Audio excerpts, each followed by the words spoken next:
menjadi pengusaha, bisa lebih memberikan manfaat buat banyak orang dan bisa memberikan dampak yang positif buat masyarakat yang lebih luas. PNS kan juga bermanfaat bagi orang.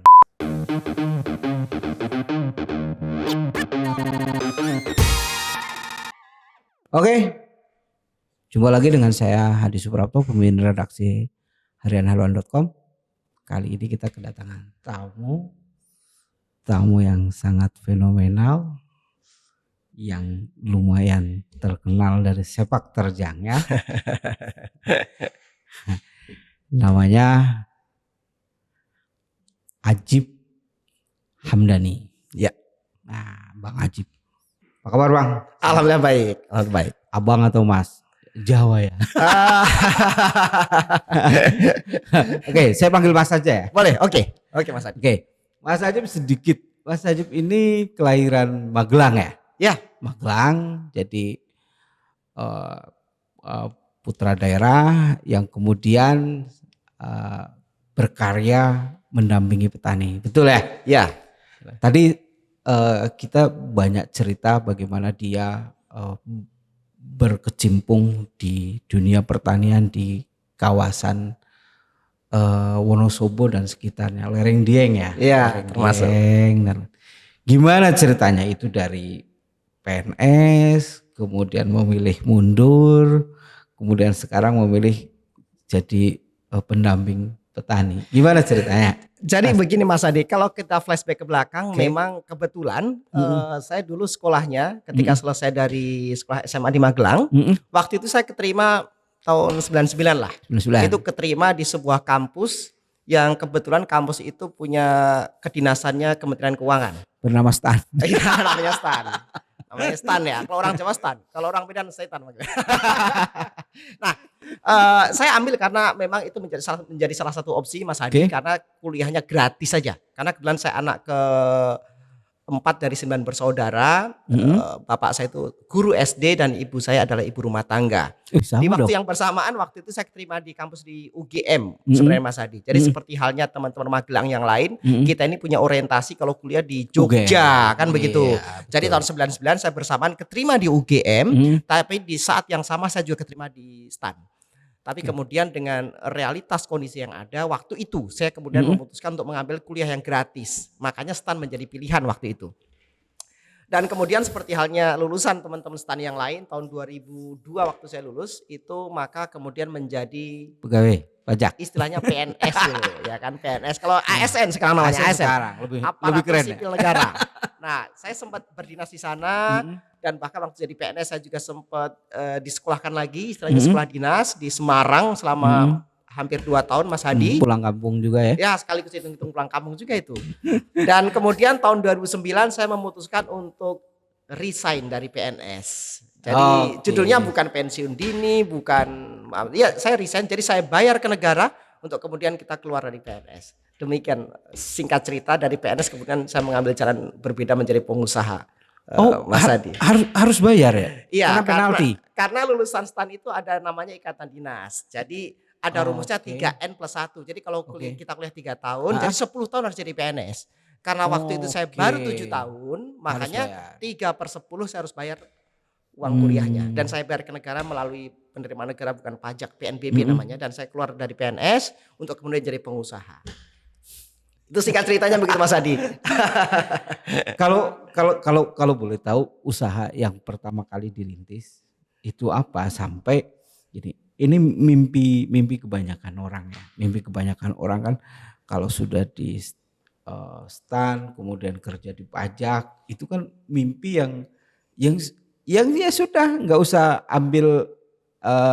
ambil resiko lagi. Kita sebenarnya sudah hidup tanpa kekurangan lah. Hidup tanpa kekurangan ya. Sudah tenang. Bisa pensiun, sampai pensiun bisa. Terus ini tiba-tiba memutuskan resign, kemudian harus membayar, dan kemudian memulai usaha juga. Kalau orang kan gambling belum tentu berhasil. Ini apa yang bikin saya yakin saya harus keluar walaupun harus membayar ke negara? Gini Mas Hadi, saya sepakat dengan Mas Hadi bahwa memang PNS itu menjadi impian sebagian besar orang Indonesia. Dan kita cenderung relatif nyaman ketika menjadi PNS. Dan sebagai informasi Mas Hadi, saya PNS, istri saya juga PNS pajak sebenarnya. Jadi kami dua-duanya di PNS karena kami ketemu waktu kuliah. Cinlok. Kita kampus. Tapi kemudian saya keluar dari PNS tahun 2009 dan istri saya juga keluar PNS tahun 2011. Jadi kami dua-duanya mantan PNS dan sekarang kami sudah menjadi pengusaha dua-duanya. Tapi poinnya begini Mas Hadi, kalau ditanya tentang orientasi, kita bisa hidup nyaman dengan PNS, iya, dan itu betul, dan saya juga sepakat dengan itu. Tapi kemudian saya punya prinsip yang diajarkan oleh orang tua saya sejak kecil, bahwa utamanya manusia adalah yang bisa memberikan manfaat terbaik buat lebih banyak orang.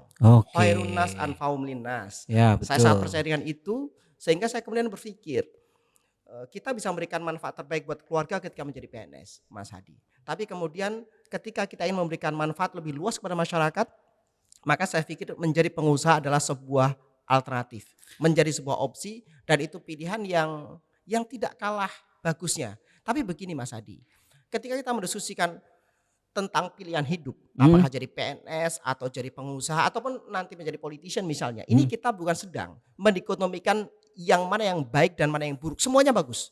Tinggal bagaimana kita memaknai terhadap pilihan yang kita buat. Kita kalau jadi PNS menjadi PNS yang baik, kalau kita jadi pengusaha jadilah pengusaha yang sukses. Saya pikir itu menjadi sebuah tempat pengabdian yang sama-sama baiknya. Tapi saya pikir menjadi pengusaha bisa lebih memberikan manfaat buat banyak orang dan bisa memberikan dampak yang positif buat masyarakat yang lebih luas. PNS kan juga bermanfaat bagi orang. Betul, tapi lebih luasnya dari pengusaha. Sebagai gambaran ini, kita pengusaha kita bisa membantu 100 petani punya 4 keluarga, 400 orang yang bisa kita bina. Kita ada 1.000 orang kali 4 ada lebih banyak yang bisa kita influence dengan ketika kita memutuskan mengambil jalan tersebut Mas Hadi. Jadi usaha apa dulu waktu pertama kali keluar yang dibangun itu? Ya, kalau saya lihat begini, di Indonesia ini sebelum saya memutuskan mengambil apa yang saya jalankan dalam konteks bisnisnya Mas Hadi, saya ngelihat bahwa Indonesia ini punya potensi ekonomi yang luar biasa. Dan secara signifikan ekonomi Indonesia ini lebih dari 60% itu ditopang oleh UMKM sebenarnya. Sehingga kalau kita bisa masuk ke sektor UMKM, kita bisa mendorong ekosistem bisnis dengan baik, kita membantu mulai dari pembiayaan, pendampingan sampai dengan off-taker, maka di sini ada sebuah kue ekonomi yang luar biasa. Kita bisa memberikan daya ungkit yang maksimal terhadap pertumbuhan ekonomi, memberikan manfaat terhadap para UKM, dan saya pikir itu akan secara agregat mendorong pertumbuhan ekonomi nasional secara umum. Jadi saya masuk ke sektor UKM secara umum, dan saya lebih fokus di pertanian, perikanan, dan peternakan. Kita fokus di situ. Jadi kita mulai dari membantu pembiayaannya, kemudian pendampingannya, bagaimana meningkatkan hasil panen, dan kami membeli hasil panen dari semua masyarakat yang kita bina. Benderanya apa itu? Benderanya? Begini sebenarnya Mas Hadi. Waktu pertama dalam konteks pergerakan itu memang B2B yang kita bangun, kita harus pakai company. Kita harus pakai perusahaan. Tapi kemudian kepada masyarakat kita juga bisa punya opsi untuk mendorong dengan gerakan koperasi sebenarnya, karena koperasi relatif lebih familiar dengan masyarakat. Walaupun kita juga punya tantangan. Terkadang kalau kita berbicara koperasi, masyarakat pun berpikir hanya sekedar koperasi simpan pinjam, pinjam duit dan lain-lain. Sehingga kemudian kita mengedukasi para pelaku UKM termasuk pertanian dan perikanan dan juga peternakan bahwa koperasi ini punya fungsi yang lebih luas. Sehingga kita mengedukasi mereka selain sekedar memberikan pinjaman uang, tapi kita juga melakukan pendampingan dan juga melakukan penjaminan hasil panen untuk kita beli dengan harga yang juga sangat bagus. Kira-kira demikian yang kita dorong. Jadi ekosistem bisnis yang kita bangun Mas Hadi. Ada berapa anggota itu si koperasi itu sekarang? Lumayan banyak. Tapi poinnya kita main di per sektor sebagai contoh. Kita sekarang sedang fokus karena kebetulan Mas Hadi, saya dari tahun 2016-2017 saya udah keliling dari Aceh sampai Papua. Saya keliling dari Sumatera, Kalimantan, Sulawesi, Maluku Utara dan sampai dengan Papua, bahkan NTT dan segala macam. Saya melakukan pembinaan seperti ini. Tapi kemudian setahun terakhir saya fokus di daerah Jawa Tengah. Saya pengen membangun kalau istilahnya membangun deso, membangun kampung kita, ya membangun kampung. Sehingga saya sementara setahun terakhir ini saya fokus di Jawa Tengah. Karena Jawa Tengah ini populasinya lebih banyak di sektor agro Mas Hadi, maka sekarang kita lebih fokus di agro. Kita bagi per komoditas mulai dari jagung, cabai dan padi misalnya, termasuk holti kita juga main. Jadi kita melakukan clustering masing-masing ekosistem bisnis. Karena masing-masing komoditas ini punya customizingnya masing-masing, penanganannya masing-masing, RAB-nya masing-masing, pasarnya juga masing-masing. Yang dibantu misalnya ya si petaninya ini itu berarti kalau dia butuh modal dimodalin. Ya. Nanti pinjam ke koperasi gitu. Kemudian pendampingan dan termasuk juga distribusi hasil panen. Termasuk. Jadi gini, Termasuk. pertama tentang pembiayaan Mas Hadi. Oke. Pembiayaan itu uang dari koperasi itu menjadi plan B. Uang dari koperasi itu Oke. hanya menjadi planning cadangan kalau orang itu BI checkingnya nggak bagus. Kalau BI checkingnya bagus, kita dorong ke perbankan sehingga mereka kita latih untuk punya literasi keuangan, kita latih mereka jadi modern dan mereka bisa pinjam uang ke bank. Tapi kami yang menjadi penjamin. Contoh, ada 1 hektar lahan jagung yang mau ditanam, petani punya 1 hektar, mereka nggak punya duit. Padahal Mas Hadi, kalau untuk tanam 1 hektar mulai dari bibit, pupuk, hari orang kerja dan lain-lain, pengolahan sampai dengan hasil panen itu kira-kira di angka 15 sampai 20 juta rupiah. Kadang-kadang ketika petani mau pinjam ke bank, mereka problemnya pertama nggak punya jaminan, kedua nggak punya laporan keuangan. Sehingga kemudian kami sebagai koperasi menjadi penjamin ke perbankan, sehingga udah perbankan pinjemin aja 15 sampai 20 juta sesuai kebutuhan RAB yang ada, kami yang menjamin. Tapi satu sisi kami juga memberikan pendampingan ke masyarakat. Uang 20 juta yang turun ini harus dibelanjakan sesuai dengan RAB dari pertanian itu. Jangan buat beli motor. Nah, itu Mas Hadi yang repot. Karena petani kalau nggak diedukasi, mereka terima 20 juta beli motor, beli kulkas, beli handphone, kan repot jadinya. Sehingga kemudian kami juga menjadi mitranya perbankan, sehingga mulai dari acquisition, pendampingan sampai collection-nya kami juga bantu di lapangan. Pola yang kita bangun seperti, jadi kita win-win. Jadi perbankannya untung karena mereka adalah perusahaan industri keuangan yang high regulated, kami ikut membantu melakukan pendampingan, tapi petani mereka juga mendapatkan pinjaman tanpa jaminan. Ada di berapa koperasi sekarang? 1. Sementara kita fokusnya karena kita fokus hanya di Jawa Tengah dan itu di wilayah kampung saya dulu. Saya kebetulan asli Magelang dan saya di beberapa kabupaten yang berdampingan dengan Magelang. Istilahnya di sana itu Karesidenan Kedu.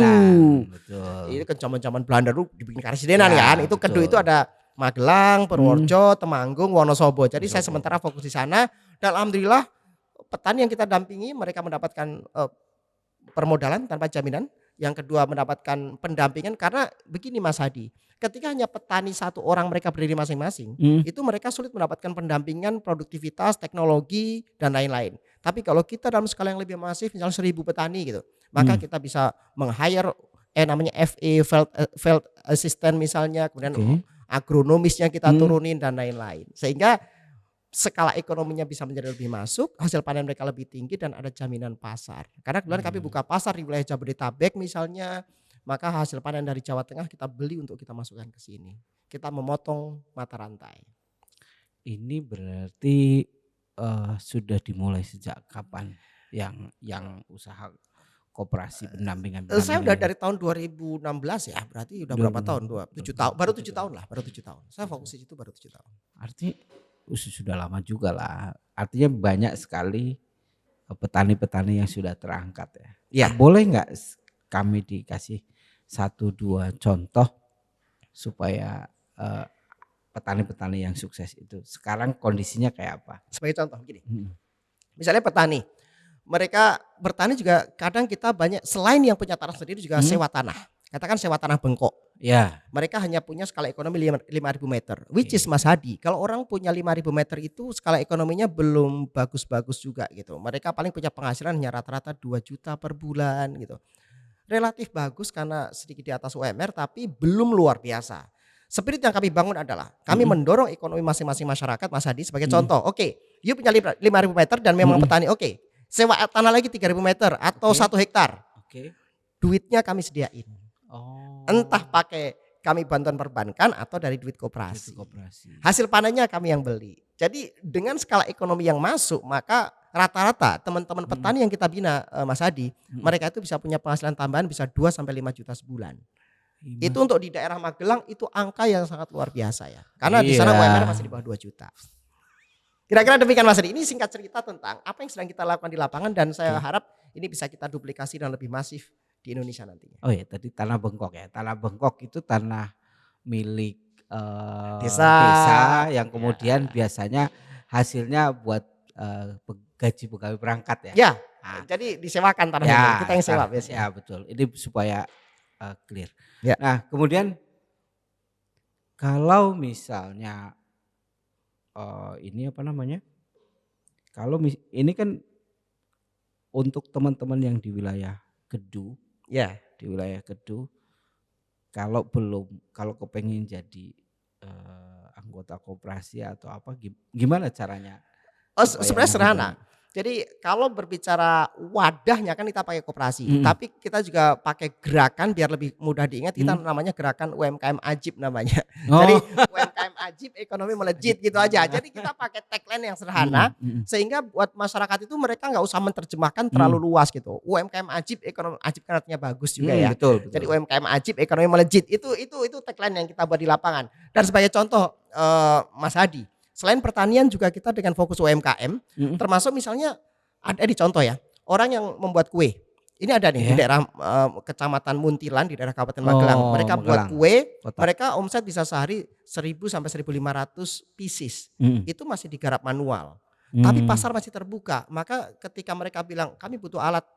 Alatnya bisa harga 20 juta. Mhm. Terkadang uang 20 juta itu angka yang relatif nggak Tinggi mudah ya? didapat untuk di Betul, kampung, kita betul. mau pinjam ke perbankan, kita juga diminta jaminan dan lain-lain. Kita Betul. menjadi penjamin ke perbankan, alat itu bisa dibelikan sehingga mereka omsetnya bisa nambah dari 1.000 sampai 1.500 bisa menjadi 2.000 sampai 2.500 pieces kue karena ada alat yang baru. Mmm. Itu sehingga kita langsung ajari dalam konteks literasi keuangannya bisa nggak kira-kira kalau omset nambah sekian, cicilannya Mhm, sekian, mhm, kita yang hitung-hitungan membantu itu. panduan seperti itu Mas. Ah, Jadi dengan kita melakukan pendampingan dan mereka bisa kok diajarin sebenarnya. Tinggal bagaimana kita kemudian membangun sebuah sistem sehingga program yang kita dorong di masyarakat itu selalu produktif. Dan satu lagi Mas Hadi, yang kita dorong buat masyarakat itu lebih banyak kepada mengedukasi sehingga mereka bisa menjadi pengusaha UMKM yang bisa naik kelas. Yang tadinya Mmm. mikro bisa menjadi kecil, yang Mhm. kecil bisa menjadi menengah dan Menengah. harapan kita menengah nanti bisa menjadi Dari besar. atas. Betul, betul. Saya jarang banget memakai bantuan karena terkadang bantuan itu merusak mindset pengusaha gitu. Wah ada bantuan ini mereka jadi mindsetnya nggak mengembalikan, mereka nggak tereducate dengan baik gitu. Ya, Kira-kira begitu Mas Hadi? Betul. Hampir sebenarnya petani kalau kita lihat, saya juga datang dari keluarga petani ya. Kakek-kakek saya petani walaupun bapak saya guru SD juga dan ibu saya petani juga. Jadi ya tahulah bantuan-bantuan yang kerap datang dari pemerintah, kemudian begitu datang si keluarga ini, ya nggak cuma keluarga, tetangga-tetangga semua hampir sama. Banyak yang akhirnya dia tidak melakukan sebaik mungkin. Akhirnya gagal panen. Ya kayak misalnya saya pernah sekitar tahun 97 atau 95-an itu ada bantuan namanya rambutan. Jadi pemerintah kasih bantuan pohon rambutan untuk ditanam dengan mereka berharap desa kami jadi sentra buah rambutan.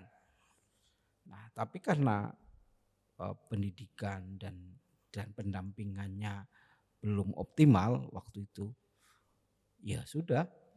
Padahal pemerintah yang nanam ya pemerintah, tapi habis itu diambil-ambilin sama orang, walaupun dia dikasih subsidi pupuk macam-macam, akhirnya pupuknya digeser karena tadi bentuknya bantuan, bukan pinjaman ya. Kalau pinjaman kan saya harus mengembalikan, saya akan berusaha terbaik mungkin. Akhirnya kayak gitu. Itu salah satu contoh di kampung saya. Jadi saya sih sepakat dengan Bang Ajib ya. Jadi kalau ya untuk mendidik para petani ini ya memang harus dalam bentuk pinjaman supaya ada keterikatan. Ya, dan yang tidak kalah pentingnya adalah bagaimana program yang kita dorong Mas Hadi itu juga mempunyai continuity. Jangan sampai program yang kita dorong itu hanya sporadik. Contohnya kasih bibit itu nggak akan jalan gitu. Kalau ada bibit harus ada pendampingan dan penyerapan hasil panen. Jangan sampai mereka misalnya tanam apapun itu ya, kemudian nggak ada pemberian hasil panen. Jadi pas panen berlimpah harga murah ya, orang jadi malas bertani gitu. Betul. Tapi kalau kita membangun ekosistem dari hulu sampai hilir, maka saya pikir itu memberikan manfaat terbaik buat masyarakat terutama para petani. Kira-kira begitu Mas Hadi. Nah, saya tadi baca biografi ini kan Mas Ajib ini selain dari PNS kemudian entrepreneur, beliau ini juga aktivis. Di HKTI, di HIPMI ya? Ya di HIPMI, jadi Dewan Pembina sekarang. Oh, jadi dewan pembina. Iya. Nah, kemudian kabar terakhir masuk ke partai. Iya. Kuning ya, Bang? Iya. Iya. Ya lagi-lagi pasti ada tujuan-tujuan. Iya. Tujuan paling konkret apa di Bang Ajib? Nah, sebenarnya ini masih konsisten dengan Oke. orientasi awal. Oke. Ketika saya keluar dari PNS jadi pengusaha Mas Hadi, bahwa niat saya adalah memberikan manfaat terbaik buat lebih banyak orang. Oke. Saya merasakan Mas Hadi, ketika kita menjadi pengusaha, memang betul kita bisa menginfluence lebih banyak orang, memberikan manfaat lebih banyak orang. Tapi kemudian ada langkah selanjutnya, ada pilihan selanjutnya. Ketika kita ingin memberikan manfaat ke lebih banyak orang dan dalam konteks nasional, menjadi politisi adalah menjadi sebuah pilihan yang paling rasional. Karena dengan menjadi politisi, kita bisa menjadi regulator. Kita bisa menjadi pembuat aturan sebagai contoh. Ketika sekarang saya membantu para petani, para petani bisa kita bantu ini. Berapa orang sih yang saya bantu? 1.000, 2.000, 3.000 orang paling. Tapi kita bisa bayangkan ketika misalnya kita ada di Komisi 11, kita mulai Kementerian Keuangan, BI, OJK, se-Indonesia ya. Se-Indonesia kita dengan regulasi, bagaimana ini sebagai contoh. Orang-orang mau lulus kuliah ini sulit cari kerja. Kemudian bagaimana kemudian misalnya kita mendorong aturan, orang yang lulus kuliah itu ijazah kuliahnya mereka bisa menjadi agunan perbankan. Yeah. Tinggal grade kampusnya aja, grade kampus sekian dapat pinjaman sampai 100 juta. Yang kampus sekian dapat 150, kampus ini dapat 50 juta. Ini berbicara sistem, tapi poinnya adalah harus ada willingness dari pemerintah untuk bisa mendorong pertumbuhan ekonomi lebih baik. Dan saya pikir menjadi politisi itu adalah menjadi sebuah langkah pengabdian terakhir saya. Langkah pengabdian yang lebih naik lagi, karena menjadi pengusaha saya pikir sangat bagus, tapi menjadi politisi itu ini menjadi pilihan saya selanjutnya. Tadi soal kampus bisa soal ijazah bisa diagunkan. Ini memungkinkan. Kalau secara aturan bisa. Ini kan masalahnya perbankan nggak bisa melakukan itu karena nggak ada aturannya. Tapi kalau aturannya dibuat dan itu layak untuk diperjuangkan. Dan salah satu program kita adalah itu, mendorong permodalan, karena begini Mas Hadi, PDB atau produk domestik bruto Indonesia tahun 2022 kemarin itu lebih dari 19.000 triliun. Dan 19.000 di mana itu fungsi dari konsumsi ditambah investasi ditambah dengan belanja pemerintah dan selisih ekspor impor. Dari angka 19.000 triliun ini Mas Hadi, lebih dari 60% ditopang oleh UMKM. Sehingga pemerintah harus lebih banyak memberikan insentif regulasi, insentif aturan-aturan di sektor UMKM ini. Itu kalau Indonesia mau lompat dari negara berkembang menjadi negara maju. Tidak bisa tidak. Sektor UMKM harus diberikan insentif terbaik. Dan itu hanya bisa dilakukan ketika bagaimana para politisi berpikir konsisten untuk mendorong perekonomian kita untuk jangka panjang. Demikian Mas Hadi. Jadi teman-teman tuh jangan berkecil hati. Mudah-mudahan suatu saat ijazah kalian bisa diagunkan di bank. Jadi teman-teman bisa lebih kreatif lagi, membangun startup. Ya. Terus kemudian membangun UKM sendiri, usaha kecil sendiri. Ya, supaya lebih bagus ya. Karena Indonesia ini potensi luar biasa Mas Hadi. Indonesia ini mempunyai jumlah penduduk nomor 4 besar dunia. Dengan 280 juta orang setelah China, India dan Amerika, baru Indonesia. Artinya dalam konteks ekonomi, jumlah penduduk ini adalah sebuah local domestic demand, adalah sebuah permintaan gitu. Dan kita PDB atau kekuatan ekonomi kita baru 16 besar dunia. Artinya secara matematika ekonomi kita bisa lompat dari 16 besar menjadi 5 besar. Ya, betul. Itu yang menjadi visi kita di tahun 2045. Tapi saya yakin itu bisa kita lakukan dengan catatan bahwa pemerintah konsisten mendorong pertumbuhan ekonomi yang pas dan UMKM itu adalah menjadi pondasi pertumbuhan ekonomi kita. Begitu Mas Hadi. Oke, Mas Ajib, semoga nanti sukses di Dapil Jateng 6 ya. Jawa Tengah 6 itu masuk Magelang, Purworejo, Temanggung. Mohon doanya yang terbaik Mas Hadi. Ya, semuanya mudah-mudahan semuanya lancar.